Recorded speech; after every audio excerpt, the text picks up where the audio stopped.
시작. 아직 말씀하실 때에 회당장의 집에서 사람이 와서 말하되 당신의 딸이 죽었나이다. 선생님을 더 괴롭게 하지 마소서 하거늘 예수께서 들으시고 이르시되 두려워하지 말고 믿기만 하라. 그리하면 딸이 구원을 얻으리라 하고. 하나님의 말씀입니다. 아멘. 믿음. 바뀌는 거 왜일까요? 믿음. 오늘 믿음 설교를 하려나 보다. 믿음은 굉장히 어렵지. 저 어려운 믿음을 어떻게 내가 극복해낼까? 여러 가지 생각에서 아마 오늘 앉아 계신 분도 계실 것이고, 또는 어떤 분은 내가 믿음대로 살려고는 했는데 그 믿음대로 되지도 않아. 이래서 앉아있는 분도 많이 계실 거예요. 왜 그러느냐? 이 믿음에 대한 오해가 좀 있어서 그래요. 왜냐하면 대부분 믿음에 대한 오해를 가질 수 있는 여러 가지 성서 구절이 하나가 있다면 저는 히브리서 11장의 믿음장이라고 봅니다. 믿음은 바라는 것들의 실상이요 보이지 않는 것들의 증거니 선진들이 이뤄서 증거를 받았느니라. 믿음으로 모든 세계가 하나님 말씀으로 지어진 줄 아나니 보이는 것은 나타난 것으로 되지 않느니라. 이 네 가지를 제가 손에 꼽았죠. 믿음은 실상이 있는 거고, 믿음은 증거도 있어야 되는구나. 믿음은 뭐지? 믿음은 반드시 보여줘야 되는 거다라는 거예요. 그리고 하나님 말씀으로 지어졌기 때문에 증거가 있고 또 실상이 있고 보여지는 거다. 그래서 우리는 믿음 생활할 때 하면 믿음이 있느냐 이렇게 물어보면 요 세 가지를 꼭 얘기해요. 그래, 요게 보이면 그게 믿음이야. 실상이 있어, 증거가 있어야 돼, 또 보이는 것으로 있어야 돼. 그건 나타나는 거로 말미암아 된다고 했어. 이 히브리서 11장을 누구나 다 이렇게 거역할 수 없는 것이 이거는 믿음장이라고 얘기를 합니다. 그러다 보니까 우리 마음에 딱 보면 믿음대로 사는 게 참 힘들어. 왜 그럴까요? 지금 실상이 안 보여. 믿음대로 사는 게 너무너무 힘들어요, 목사님. 왜 그래? 증거가 안 보여. 여러분 혹시 성경에서 말하는 믿음의 실상, 믿음의 증거를 혹시 이렇게 생각한 적은 있나요? 내가 믿음이 없다가 믿음대로 들어오니까 어떠한 결과가 생기더라. 나는. 그러니까 연약했던 내 부분이 담대함이 생기더라. 담대함이. 그래, 이 담대한 게 생긴 게 있어. 이게 믿음이야. 이러고 생각하는 분도 계실 수 있어요. 또 어떤 분들은 연약해요. 연약한데 강한 어떤 마음이 또 생기기도 하고, 보이지 않는 것들에서 어떤 보이는 것이 생겼을 때 그래, 믿음이지. 그래, 믿음이 보였어. 이렇게 생각한 적이 있지 않느냐라는 거예요. 이게 대표적인 믿음에 대한 우리가 오해하고 있는 거예요. 그 어떤 결과가, 증거가 보여졌을 때 이건 믿음이다라고 얘기하면 참 우리는 믿음을 설명하기가 참 힘듭니다. 우리 안에 지금 보여지는 거 있나요? 잡혀지는 거 있나요? 실상이 보입니까? 증거가 보입니까? 그런 거. 자, 오늘 이 본문의 얘기가 참 중요한 얘기를 합니다. 이 본문은 너무나 중요한 얘기인데, 야이루라는 사람이 딸이 하나 있었나 봐요. 이 딸이 거반 죽어가고 있었고 예수님을 찾아왔고요. 야이루라는 사람이 예수님 고쳐주세요 라고 얘기하고, 예수님이 그와 함께 그의 딸이 있는 집으로 걸어갈 때 있었던 얘기예요. 한강 도중에 있을 때 하인이 와서 야이루에게 물어요. 당신의 딸이 죽었나이다. 어찌 예수를 더욱더 이렇게 힘들게 합니까? 라고 했을 때 예수님께 하신 말씀이에요. 들으시고 말씀하는 거예요. 두려워하지 마라. 믿으라고 얘기 안 했어요. 두려워하지 말고 믿기만 하라. 믿기만 하라. 그리하면 그의 딸이 구원받으리라 그랬어요. 자, 이 장면이 참 저는 마음에 와닿았어요. 왜 믿음을 얘기하지 않고 믿음 이전에 두려워하지 마라 라는 얘기 먼저 했을까? 여러분, 우리가 자 보세요. 어떤 대상을 믿는다고 할 때 그 믿는 거는 어떤 대상을 믿는 거죠. 그런데 잘 보세요. 어떤 대상을 잘 모른다. 그 대상에 대해서 잘 모를 때 나타나는 현상이 뭔지 아세요? 두려움입니다. 어떤 대상에 대해서 잘 몰라. 우리가 믿는 대상에 대해서 잘 모를 때 나타나는 게 두려움이에요. 경험하지 못해서 나타나는 감정이 두려움입니다. 그러니까 보세요. 하나님이 신실하시다. 하나님 신실하시다. 동의하는 분만 아멘 하면 되죠. 하나님 신실하십니다. 아멘 많이 나왔네. 하나님 전능하십니다. 아멘 많이 나왔어요. 그런데 문제는 언제 그분의 신실하심과 그분의 전능하심을 경험해 본 적이 있느냐고 묻고 싶어요, 여러분한테. 지식으로는 동의하는데 그분의 전능하심을 우리는 경험하는 건 싫어해요. 왜요? 그분의 신실하심과 전능하심을 경험하려면 마치 우리가 저 낭떠러지나 마치 어떠한 인생의 코너에 몰려야만 경험되거든요. 근데 우리는 그 코너에 몰리는 걸 싫어합니다. 근데 지식적으로는 하나님 믿습니다 라고 얘기하지만 경험적으로는 하나님이 어떤 하나님인지 모르고 살아요. 그러니까 우리가 위기를 만나고 문제를 만났을 때 두려운 거예요. 이게 정확한 거예요. 그러니까 믿음이 뭐냐면, 어떤 분은 믿음을 뭐냐면 믿어주는 게 믿음이래. 믿어주는 게 아니라 믿어지는 게 믿음이에요. 억지로 믿어주면 안 돼요. 억지로 하나님 말씀을 믿어주려고 이 자리에 있으니까 그 믿음 아니에요. 자연스럽게 믿어지는 거예요, 이분에 대해서. 그러니까 믿음은 뭐냐면 이분의 신뢰함, 이분과 동행하면서 수 없는 시간 속에서 내가 내 안에 축적된 것이 있어요. 그것이 믿음이라고 얘기하는 거예요. 이분에 대해서. 여러분, 유재석 제가 참 좋아합니다. 전 개그맨 중에 유재석 참 좋아합니다. 왜냐면 유재석은 다 겸손한 것 같아요. 그래서 유재석은 참 긴 것 같아요. 그의 인생이 참 길어요.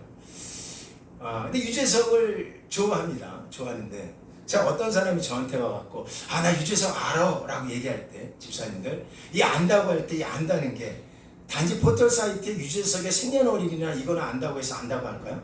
누가 와서 우리한테 나 유재석을 알아라고 물어보면 여러분 어떻게 반응해요? 유재석과 저 사람 무슨 관계가 있나 보다. 이 관계 측면에서 알아가는 거예요. 제가 좀 여러분한테 좀 질문드리기 그렇지만 저도 자신이 없어서 그래요. 여러분, 나 부모님, 어머님, 아버님 주민등록번호를 다 외운다고 손 한번 들어보세요. 하나, 둘, 셋. 어이야, 어이구 감사. 어우 집사님, 어이 감사. 반은 드셨고 반은 못 드셨고, 우리 권사님은 얼굴이 빨개지셨어요. 저도 얼굴 빨개졌어요. 제 기억을 잘못합니다.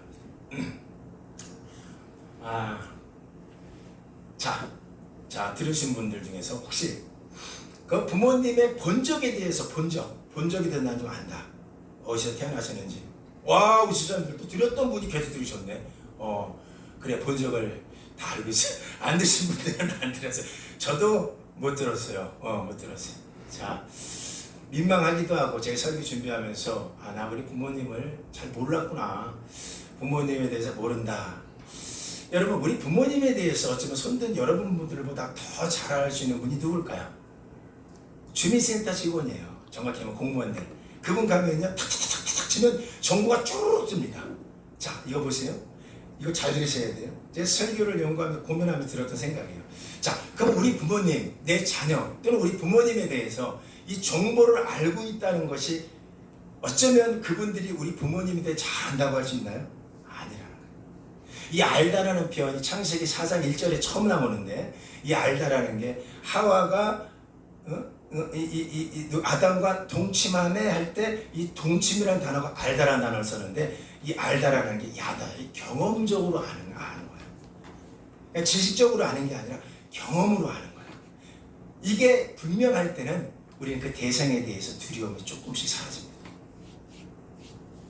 막다른 골목에 때로 우리 인생에 그분이 우리를 몰 때라도 그분의 대상에 대해서 알면 알수록 이 대상을 하루아침에 아는 건 아닐 거예요. 수십 년 동안 경험된 축적일 거예요. 그가 알다. 그때 그 두려움이라는 것은 이제 없어지기 시작하는 거예요.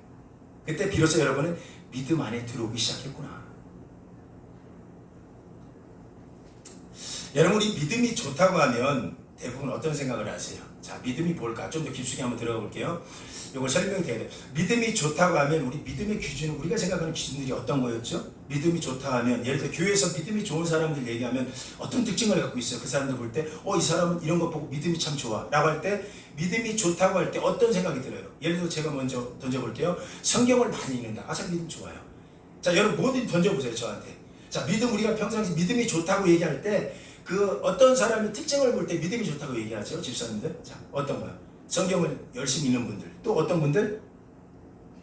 기도하는 분들. 집사님 참 말. 기도 열심히 하는 분들. 참 믿음 좋다. 우리가 생각하는 기준이에요. 자, 기도 열심히 해. 또 어떤 거요, 집사님들? 편안하게 던져주세요.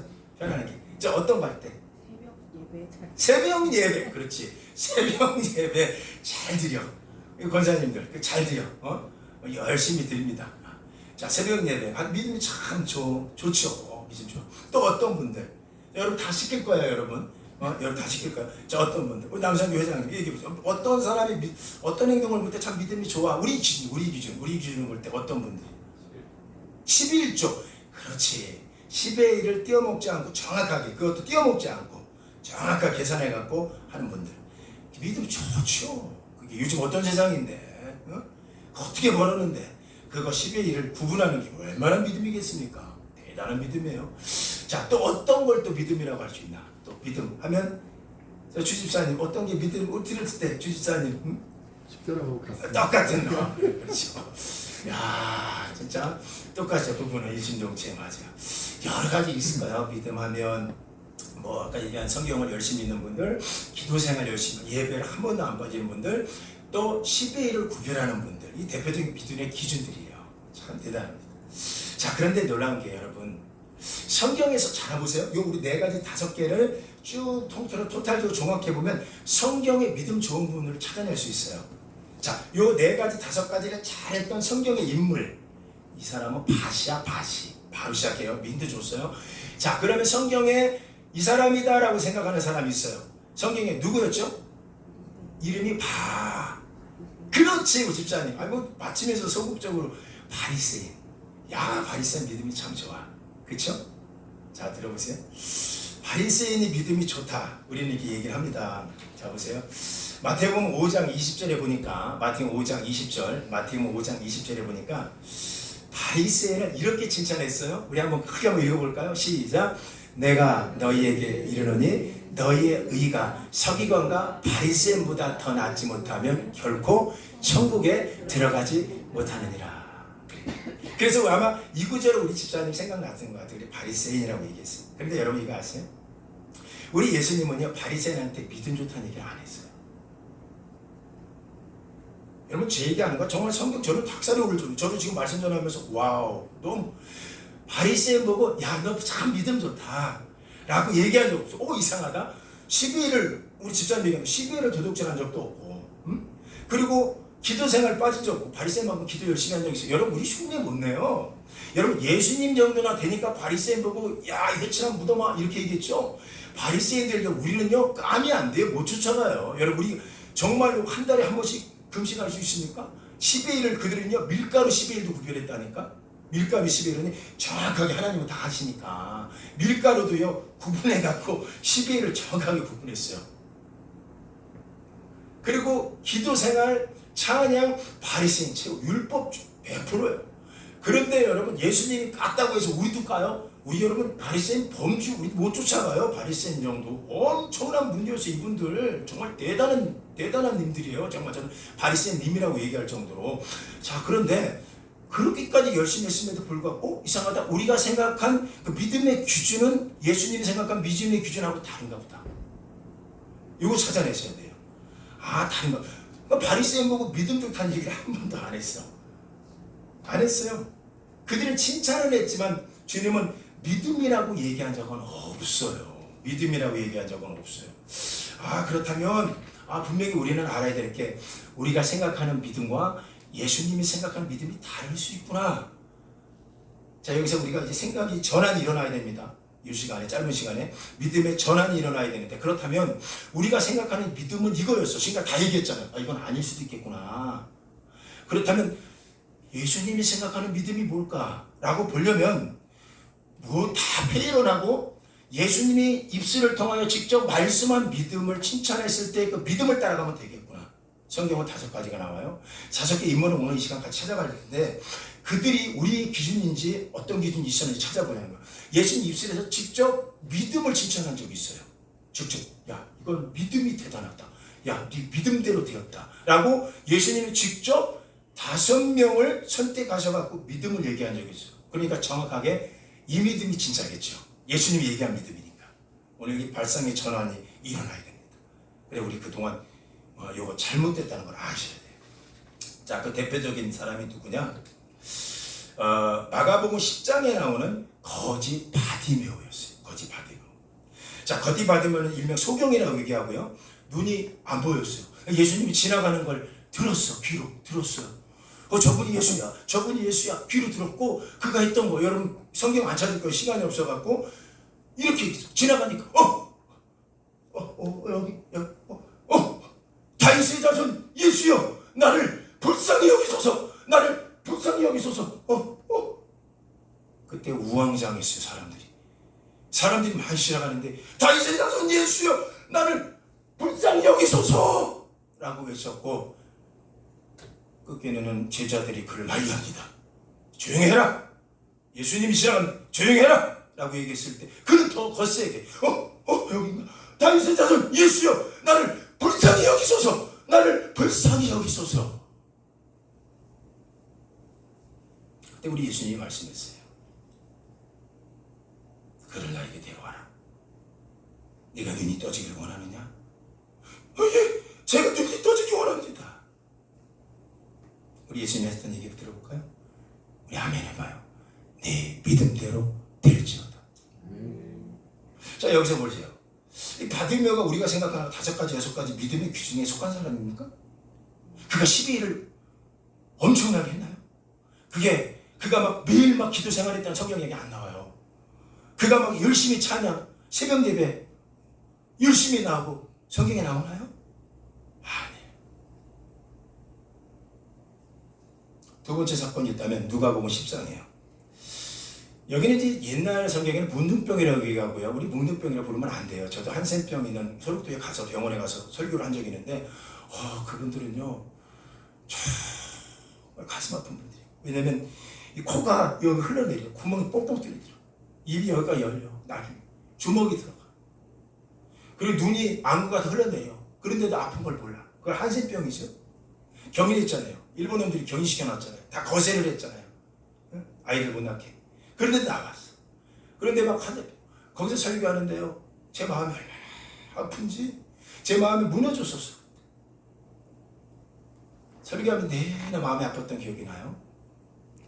자, 이 한센병 환자가 10명이 나오는데요. 지나가는데 가까이 예수님께 묻고 이 당시 뭉둥병은요. 사람 만지면 만지는 사람 옷자락은 전부 다 부정하다고 해서 다 죄인 된다고 그랬어요. 왜냐하면 그 당시에는요. 모든 병은 죄 때문에 생긴다고 봤던 시대였겠어요. 율법적으로.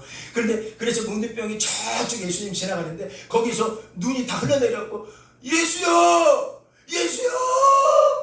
예수여! 어떤 사람은 눈이 떠져서 눈이 안 보일 거야. 그래서 예수여 우리를 불쌍히 여겨주세요 라고 외쳤고 예수님은 그 한센병 옆에 옵니다. 그리고 그의 손을 잡아주시고 얘기하는 거예요. 가라. 아멘 해보실래요? 네 믿음대로 될지어다. 그들은 이제 대제사장을 찾아갑니다. 왜 그 당시 몸이 나아졌다는 증거 중에 하나가 제사장을 찾아가고 제사장이 몸을 보고 이것이 단순 피부병인지 아니 뭉둥병인지를 구분해갖고 나중에 시간 지난 다음에 몸이 괜찮으면 너는 정약이 됐다. 너는 다 없어졌어. 이러고 와야 될 그런 시국이었어요. 그런 환경이에요. 그렇기 때문에 제사장들이 10명이 찾아가고 있었어요. 가는 도중에 성경에는 나왔다고 합니다. 근데 한 명만이 돌아왔대요. 9명은 안 돌아왔어요. 한 명이 돌아와서 예수님 성경에 보면 발 앞에 무릎을 꿇고 엎드려 이렇게 얘기하는 거예요. 다윗의 자손 예수여 감사합니다. 다윗의 자손 예수여 감사합니다 라고 했을 때 우리 주님이 말씀하신 게 있어요. 우리 주님 뭐라고 하셨는지 아세요? 일어나라. 우리 아멘 해봐요. 또 한번 네 믿음이 너를 구원했다. 자, 여기서도 이 한센병 환자들이 우리가 얘기한 믿음의 기준 5가지, 6가지가 있었나요? 12일을 감사하는 예배, 찬양 없었어요. 그럼 무엇을 보고 예수님은 믿음이라고 얘기할까? 자, 세 번째는 우리가 마태복음 9장에 나오는 혈육증으로 앓은 여인입니다. 혈육증은 여러분 지금도 힘들지만 그 당시 너무 힘들었어요. 왜냐면 지금은 힘들면 그냥 뭐라고 하는 거야? 기저귀를 차면 돼요. 요즘 화요를 하는 여성들이. 그 당시 무슨 기저귀가 있었겠어요. 그리고 그 당시는요 사람 몸에서 피가 그냥 빠져나가면 피가 밖으로 나가면 유출되면 성경을 레위기서에 이거 죄인이라고 봤어요. 그래서 피가 유출된 여인은요 전부 다 부정합니다. 부정한 여인은요 가족이 떠나가요. 왜냐면 부정하고 같이 사는 자녀들은 부정해집니다.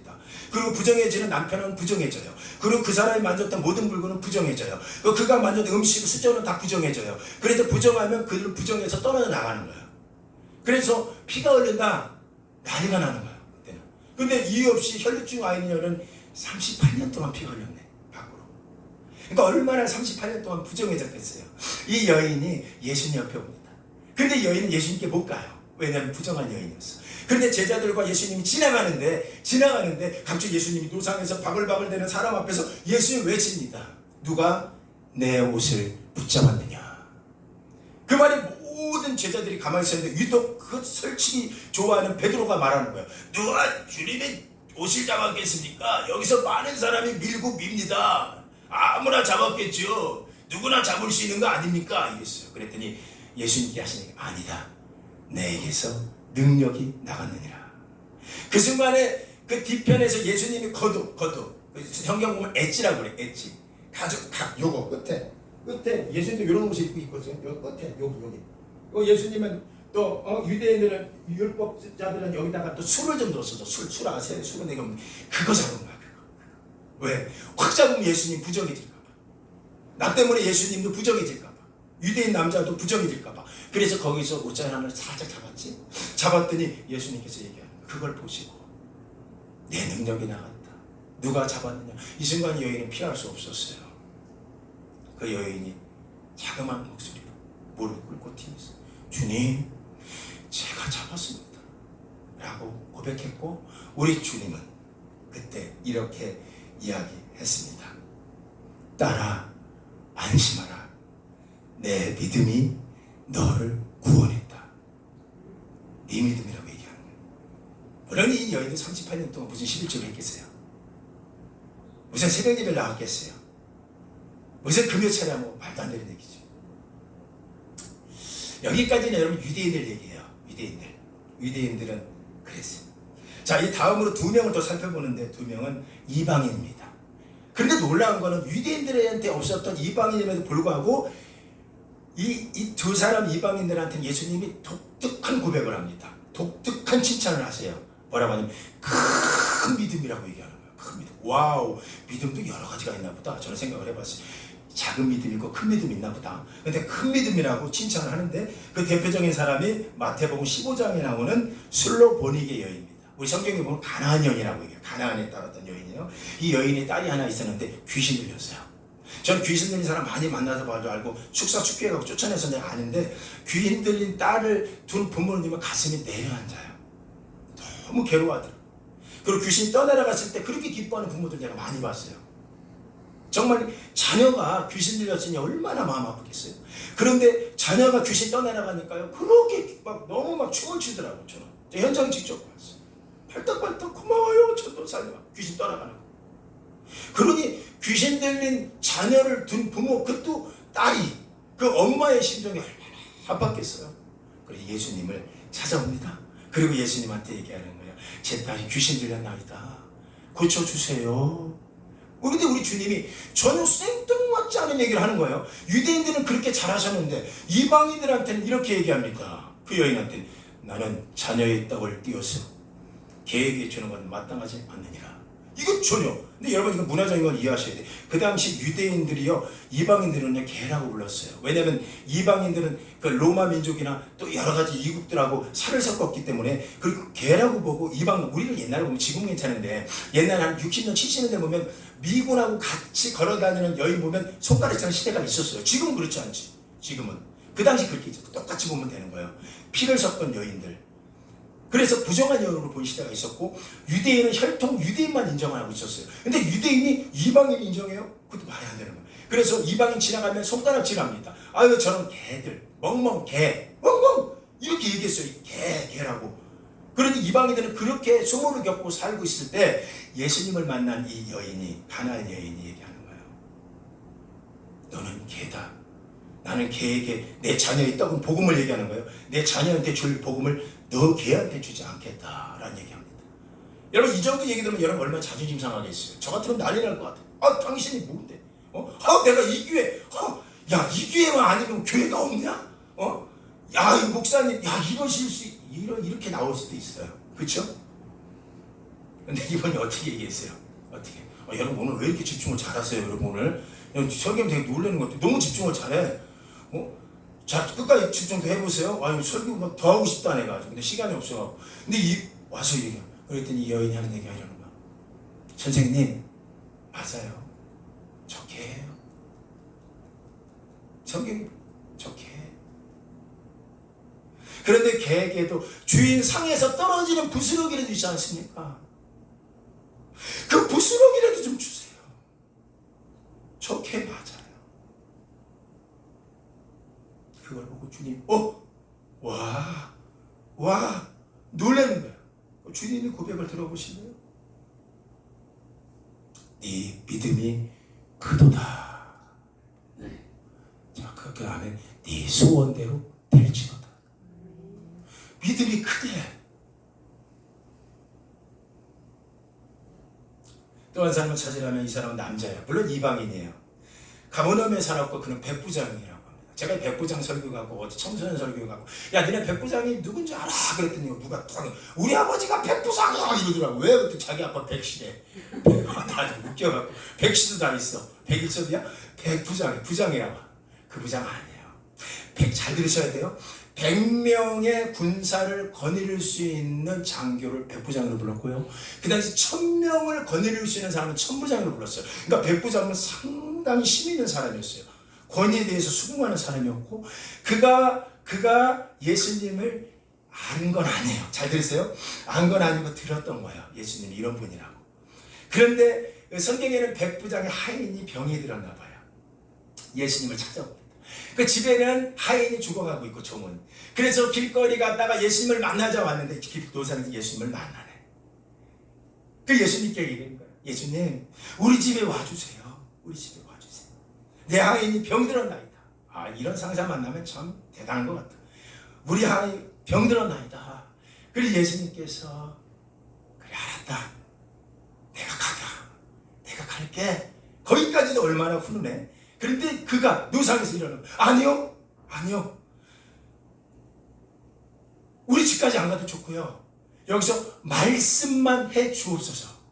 그러면 내 하인이 낫겠나이다 라고 얘기합니다. 여기서 우리 예수님께서 그 말씀을 듣고 놀랍니다. 그리고 온 이스라엘이 다 들을 정도로 큰 목소리로 온 이스라엘 중에서 이만한 큰 믿음이 없었도다 라고 고백을 합니다. 물론 그 이유는 가서 고쳐줘요. 자, 여기서 한 가지 여쭐게요. 백부장 야이로가 예수님을 믿었을까요? 저는 이 생각을, 여기 포인트에 오늘 설교 포인트 잘 들으셔야 돼요. 성경에 예수님을 믿었다는 얘기는 안 나와요. 그러니까 우리가 인위적으로 해석할 필요는 없어요. 그렇다고 무조건 여러분 믿어요 라고 하고 싶은 마음도 없어요. 저는 여러분과 같이 설득하고 싶은 거예요. 우리 마음에. 자, 놀라운 거는 그럼에도 불구하고 어떻게 해서 백부장이 내 하인이 낫겠나이다 여기서 말씀하소서 하면서 말했던 게 나도 내 수하에 100명이 있습니다. 내가 말로 그를 가라 하면 그대로 갈 것이고 오라 하면 올 것입니다. 그러니 여기서 당신도 말씀하소서. 그러면 내가 하겠나이다. 이건 믿음이라고 볼 수 없는 거예요.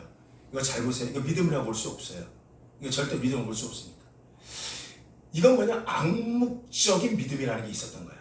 여러분 이거 중요해요. 암묵적 믿음이 뭘까? 세상적인 신뢰의 믿음입니다. 자, 보세요. 요게 우리 마음 아프게 해요. 자, 보세요. 여러분이 오늘 여기 올 때 터널을 통과해서 온 분도 계셔. 터널 차 타고 터널을 통과해서. 그러면서 여러분 터널 통과할 때마다 이거 무너질 것 같아. 이거 무너지면 어떡하지? 두려워. 이러고 온 분이 계신가요? 또는 어떤 분은 건물을 올라올 때 10층이야. 이거 무너질 수 있어. 무너질 수 있죠. 가능성 보면 무너질 수 있어요. 잘 보세요. 터널 넘을 수 있어요. 다리 뽀개질 수 있어요. 그렇죠? 부서질 수 있어요. 자, 근데 중요한 거 우리가 오면서 여기서 앉아서 여기서도 막 예배 드리고 있어. 여러분 앉아서 설교 드리면서 여러분 마음에 야 이거 건물 무너지면 어떡하지? 여보 빨리 예배 드리고 나가야 돼. 불안해 죽겠어. 이렇게 앉아 계신 분 있으면 손 한번 들어보세요. 한 명도 없어. 이게 뭐냐? 암묵적 믿음을 갖고 있어요. 이 세상적인 기대입니다. 근데 이게 어떻게 축적됐죠? 그동안 우리가 안 무너졌으니까 이번에도 안 무너질 거야. 근데 여러분, 백부장이 갖고 있는 이 믿음을 우리는 갖고 있습니까? 우리는 왠지 하나님이 하시겠다, 하나님이 너 쓰겠다, 하나님이 너 때로는 공주의 코너에 몰 때가 있지만 난 두려운 존재가 아니야라고 계속 얘기함에도 불구하고 우리는 그걸 믿기가 두려워요. 마치 세상의 어떤 암묵적인 질서에는 내가 순응을 해도 당신은 내가 두려워요. 그럼 우리 하나님이 세상의 믿음보다 못합니까? 백부장은요, 지금 믿음 얘기한 게 아니라 나는 로마의 황제 앞에서 순응하는 사람입니다. 카이사라고 순응합니다. 이런 장교입니다. 그리고 그가 가라고 하니까 내가 여기 지금 이스라엘에 와 있는 겁니다. 그런데 난 이것 갖고 얘기합니다. 당신도 가라고 하면 내가 가겠습니다. 여러분, 이건 암묵적인 믿음이에요.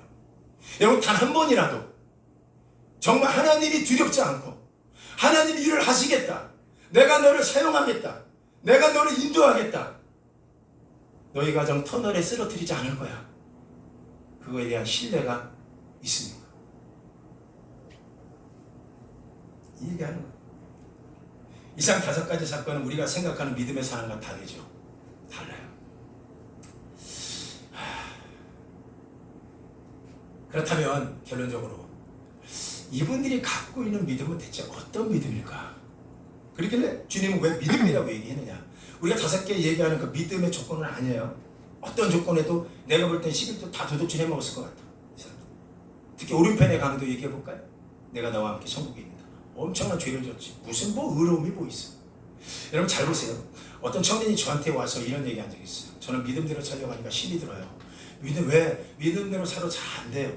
그래서 감을 잡고 내가 얘기했어요. 야, 너 혹시 믿음대로 산다는 게 믿음대로 살아갖고 어떤 결과가, 이런 증거가, 이런 실상이 너한테 있어야 되는데 안 보이니까 너는 믿음이 없는 거로 생각하는 거지? 맞대요. 갑자기 없었던 담대함이 생기는 게 믿음이라고 생각하는 거지? 맞대요. 뜨거운 확신이 안 생기는 거지? 맞대요. 어떤 결과가 명확히 보여지는 것이 믿음이라고 생각하는데 안 보이지? 맞아요. 내가 그랬어요. 그건 믿음이 아니야. 그럼 믿음이 뭘까? 믿음은요, 오늘 본문에 얘기합니다. 두려워하지 마라. 그리고 믿기만 하라. 라고 얘기합니다. 자, 한 가지 더 주문 드릴게요. 여기서 믿기만 하라고 할 때 잘 보세요. 믿기만 하라. 자, 잘 보셔야 돼요. 우리 하나님께서 세상을 창조할 때의 천지 창조 대단합니다. 잘 보세요. 천지 창조할 때와 예수님 십자가의 죽음과 그 십자가의 복음의 죽어가신, 자, 이 두 사건이 굉장한 사건입니다. 이 사건 두고 얘기하겠습니다.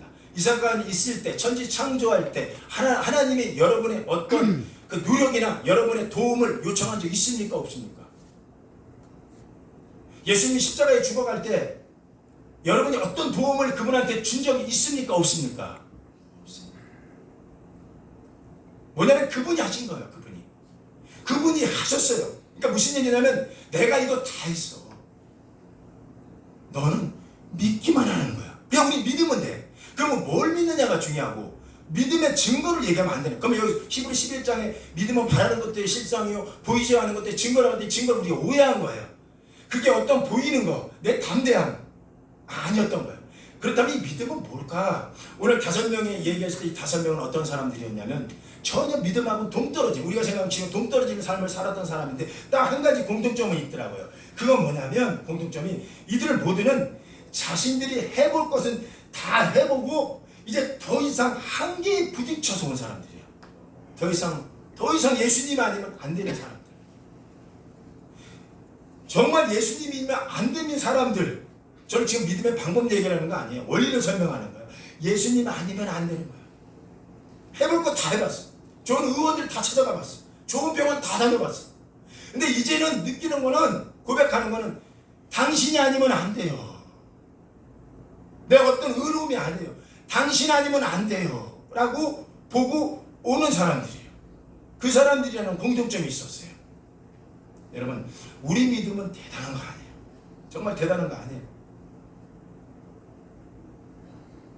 단지 성경은 하나님이 하셨다. 중요한 건 그 하나님을 우리가 어떠한 존재로 믿고 있느냐는, 이 믿음이라는 거는 신뢰하고도 같아요. 경험하고도 같아요. 잘 볼까요? 저는 이 설명을 좀 이렇게 한번 해볼게요. 그냥 가족들하고 집에 있다가 가족이 어느 날 어디 여행을 간다고 하면 되게 좋아하더라고요. 되게 우리 딸도 되게 좋아요. 엄마 아빠 어디 여행 갔으면 좋겠어. 혼자 있고 싶다는 거. 자, 보세요. 우리 상상 한번 해보세요. 자, 혼자 이렇게 집에 있어요. 집에 있으면 가장 좋은 건 뭐냐면 혼자 모든 걸 다 해. 혼자 라면을 끓여 먹을 수 있고, 혼자 텔레비전 볼 수 있고, 누워서 잘 때 있고, 일어날 수 있고, 너무너무 좋아요. 가족은 다 갔어. 어제 늦지막히 일어나갖고 소파에 앉아 있다가 이제 라면 하나 끓여 먹어야겠다. 그리고 이제 거실에서 이제 주방으로 걸어가고 있어서 라면을 빼고 물을 탁 가스불에 물 넣고 탁 튀는 순간에 갑자기 밖에서 초복 뭔가 발자국 소리가 문 밖에서 왔다 갔다 하는 소리가 들려요. 순간 여자의 감성이, 여자의 직감적인 본능이 이건 우리 집 앞에 있는 거다 라는 생각이 듭니다. 그 순간에 가스불을 끄고 이 여인은 가만히 기다립니다. 그런데 초복 왔다 갔다 바로 문 앞에 있다는 걸 들었어요. 그 순간에 갑자기 하더니 문을 열기 시작하는 거예요.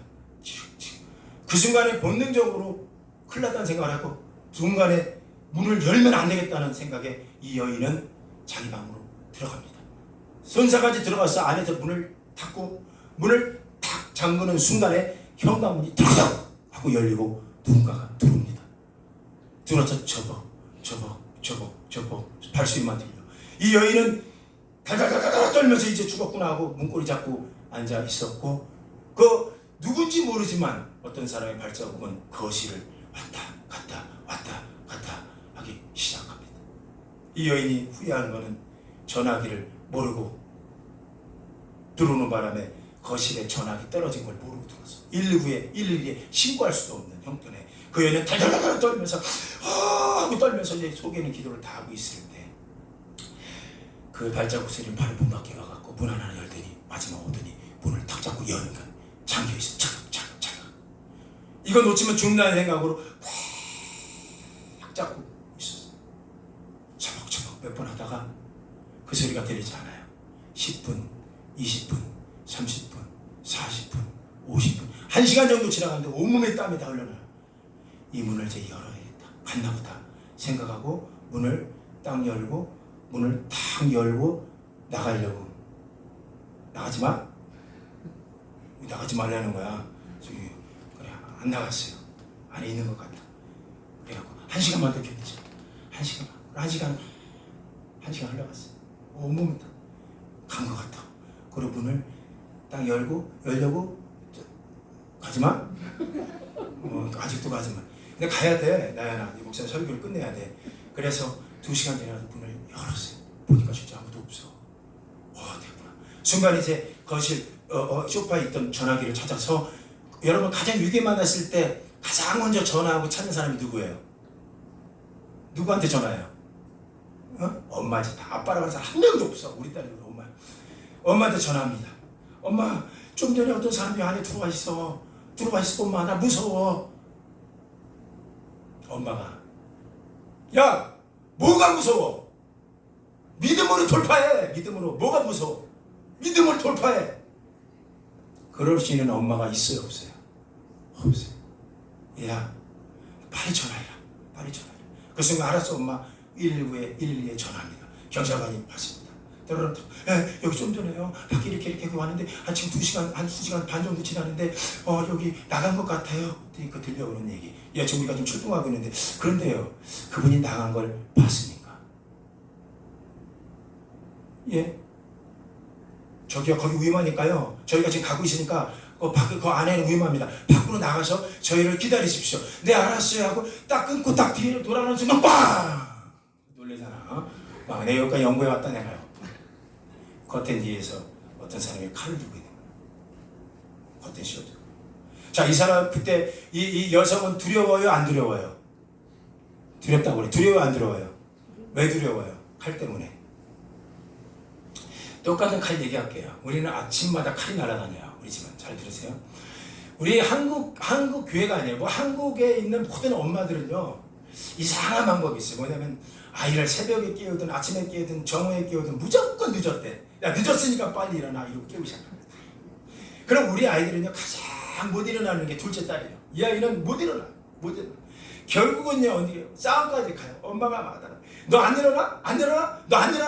나중에는 막 쳐. 그러다 결과적으로는 엄마가 화가 납니다. 화가 여기까지 올라왔다고. 이걸 뭐 받았다고 얘기하는 표현이 그래. 여기까지 올라와갖고 문을 쾅 차고 들어와. 아니, 그런 적은 없어요. 그냥 혼자 안에서 쾅 차고 들어와갖고 안 일어나! 라고 소리를 치는 순간 그걸 알람 삼아서 우리 딸은 일어납니다. 이제 더 이상 하면 죽는구나. 일어나요. 그때 우리 집사람, 이건 제가 기억한 거, 우리 집사람 오른편에 오른손에는 김치를 썰다 하는지 아침에 이 김치 국물이 뚝뚝 떨어지고 오른손에는 왼손에는 김치 썰었던 칼을 들고 있어요. 자, 칼 들고 있고 지금 제 집사람은 화가 나 있습니다. 엄청나게. 자, 누가 더 두려워요? 지금 칼 들고 김치, 이 사람은 지금 화가 나 있어, 일단은. 근데 저 사람은 화가 나는지 몰라. 저 여성 앞에 있는 컷댄디는. 자, 누가 더 두려워요? 어? 엄마? 엄마가 막 딸 막 잘못되고 칼 푹 치지, 이거야? 누가 더 두려워요? 누가?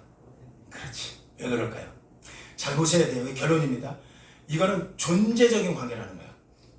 우리 엄마는 화가 났어도 수없는 인생을 나를 살아오면서도 아무리 화가 나도 칼로 나를 푹 찌른 적은 없다.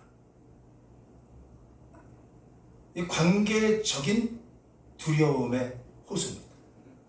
우리 엄마는 이런 분이었어요. 우리 엄마는 진짜 이래요. 그래서 한 번도 이런 적이 없어요. 여러분, 이게 잘 보셔야 돼요. 관계적인 두려움이 사라지고 있을 때 그걸 믿음이 자라고 있다고 얘기하는 거예요.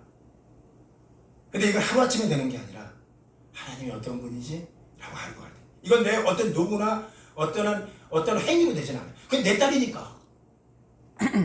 난 내 딸이니까. 그리고 나는 엄마를 욕할 수 없는 게 우리 엄마야. 우리 엄마. 만약에요, 우리 하영이가 사춘기 집 지나갔다, 어제 얘기하니까 자기 사춘기 지나갔대. 그거 다행이에요.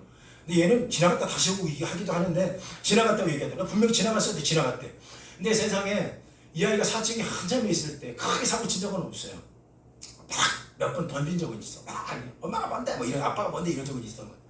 자, 이러고 얘가 화가 나서. 근데 꼭 자기 친구한테 연락을 하더라고. 방에 들어가. 아, 우리 집에서 우리 아빠가 말이야. 아, 목사도 아니야. 뭐 예를 들어 뭐 이렇게 할 수도 있어. 목사도 아니야. 뭐 이렇게. 저 몇 번 들었어. 목사도 아니야. 뭐 이렇게. 우리 엄마가 말이야. 뭐 그러면 그 친구가 들려오는 게, 아, 그러니? 다 듣고 나서, 야, 너희 엄마 쓰레기네. 만약에 이게 한다. 그럼 우리 딸이, 쓰레기야. 이런 딸이 아니잖아요. 야, 너 말을 어떻게 그렇게 해? 야, 네가, 야, 우리 엄마가, 야, 말 뭐? 보세요. 내가 욕할 뿐 아니라. 야, 우리 하나님을 잘 보셔야 돼요.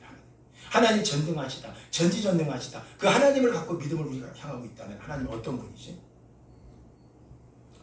존재적인 측면에서 하나님이 되는 사람들 얘기하는 거예요. 하나님, 그래서 하나님은 신실하다고 얘기하는 거예요. 신실하신 하나님, 신실하신 주. 나머지는 집에 갈 때 하세요. 차 안에서 여러분. 신실하신 하나님은 변함이 없더라. 여러분, 우리 죄를 좀 눈에 볼까요? 우리 죄에 대해서 하나님은 우리를 그 죄를 볼 때 엄청난 큰 사건으로 봐요. 그런데 보세요. 이 죄에 대해서 어떤 사람이 쭉 인생 살다가 돌이킨 사람이 있어. 돌이킨 걸 믿음을 보시는 거야.